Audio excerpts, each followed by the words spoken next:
O texto para o estudo de hoje encontra-se no último capítulo da Bíblia, Apocalipse 22. Lembrem-se, irmãos, eu já disse que os dois últimos capítulos da Bíblia é a restauração do plano de Deus. É a restauração total do projeto original de Deus. E vamos ver lá, então, agora no capítulo 22, os versos 3 a 5, o que eles nos dizem. Nunca mais haverá qualquer maldição. Nela estará o trono de Deus e do Cordeiro, e os seus servos o servirão. Na nova cidade, irmãos, vai estar o trono de Deus. O trono de Deus e do Cordeiro. O Senhor Jesus Cristo e Deus o Pai reinarão nesta terra. E os seus servos o servirão. Quem são os servos, irmãos? Os servos são os filhos de Deus que foram salvos na primeira ressurreição, que foram salvos pelo Senhor Jesus Cristo. Como é esse serviço? Como é servir a Deus na nova terra? É um serviço natural, é um serviço espontâneo, não é um serviço forçado, não é um serviço custoso, mas é um serviço prazeroso, um serviço de louvor. Verso 4 diz assim: e contemplarão a sua face. Já estudamos isso nessa semana. Contemplar a face de Jesus. Quando você contempla a face de alguém, irmãos, quando você se aproxima de alguém para contemplar a face, você tem uma relação estreita com essa pessoa. Você tem uma relação de confiança mútua. Ver a face de Jesus. E agora, irmãos, veja o título do estudo de hoje. Está no verso 4. E na sua fronte estará o seu nome. Estará o nome dele. Na sua testa. O que significa isso, irmãos? Ter o nome na testa. Ter o nome na mente. Na fronte. Significa posse. Significa autenticidade. Nós vamos estar sendo autenticados como filhos de Deus. Completa consagração.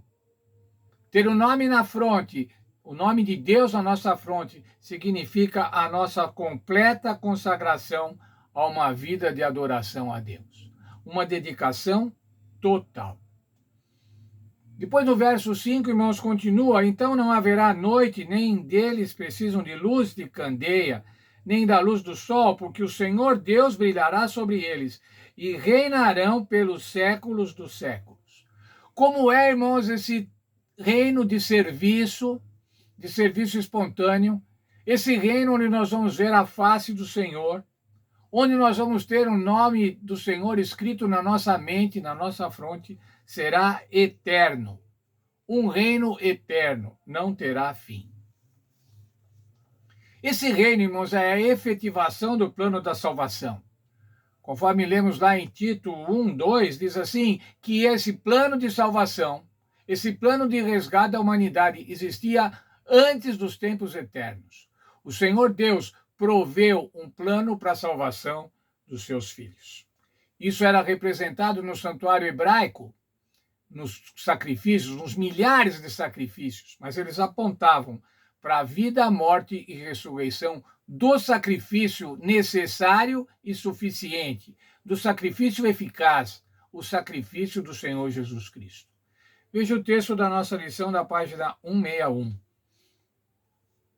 No centro do plano da salvação está a promessa de vida eterna, com base nos méritos de Jesus, a todos que o aceitam pela fé, a grande provisão feita na cruz. Tanto antes da cruz quanto depois da cruz, a salvação sempre foi pela fé e nunca pelas obras, por mais que as obras sejam uma expressão da nossa salvação. O que são as obras, irmãos? As obras expressam a nossa crença. As obras expressam a nossa fé. As obras expressam a nossa relação com Deus. Como a Bíblia diz, Moisés foi justificado pela fé. Na Bíblia também encontramos não por obras, para que ninguém se soberbeça, mas pela fé no Senhor Jesus.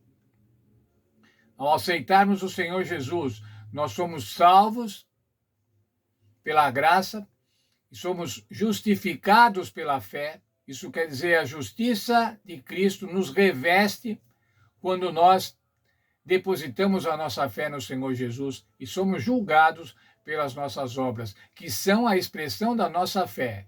Não são o meio para a salvação, mas é a maneira de mostrarmos que já estamos salvos no Senhor Jesus Cristo. Ainda na página 161 da nossa lição, encontramos o seguinte: podemos ter certeza da salvação se aceitarmos a Jesus, nos rendermos a Ele e reivindicarmos suas promessas, incluindo a de uma nova vida agora. Nele, se nos apoiarmos totalmente em seus méritos e em nada mais. Podemos ter uma nova vida agora. Abraão creu, isso lhe foi imputado como justiça. Da mesma forma é conosco. Antes de Cristo e depois de Cristo, irmãos, todos aqueles que são salvos são justificados pela fé neste Cristo que se entregou para a nossa justificação. Isso é o que significa ter o nome de Deus escrito na testa. Se tivermos escrito agora e não nos afastarmos dele, então também será escrito terá escrito lá nos novos céus e na nova terra. Sabe, irmãos, nós podemos ter o nome do Senhor Jesus escrito na nossa fronte hoje, na nossa mente hoje. Como já estudamos neste trimestre, ter a mente de Cristo, pensar como Cristo pensava, ver como Cristo via. É isso, irmãos, que nós devemos ter agora. Nós estamos aqui nessa terra, irmão, como também já estudamos nessa semana, num processo de purificação. Purificação através do sangue de Cristo, para que nós possamos estar habilitados para o céu. Que Deus esteja com cada um de nós. E que nós tenhamos o nome do Senhor Jesus escrito na nossa testa já. Possamos viver com esse nome escrito, que as pessoas possam ver através do nosso comportamento que pertencemos ao Senhor Jesus. E que esse nome, irmãos, continue na nossa testa pela eternidade, conforme o plano de Deus, conforme expresso na sua palavra. Nós queremos servi-los, queremos ver a sua face e queremos ter eternamente o nome escrito na nossa fronte, na nossa testa.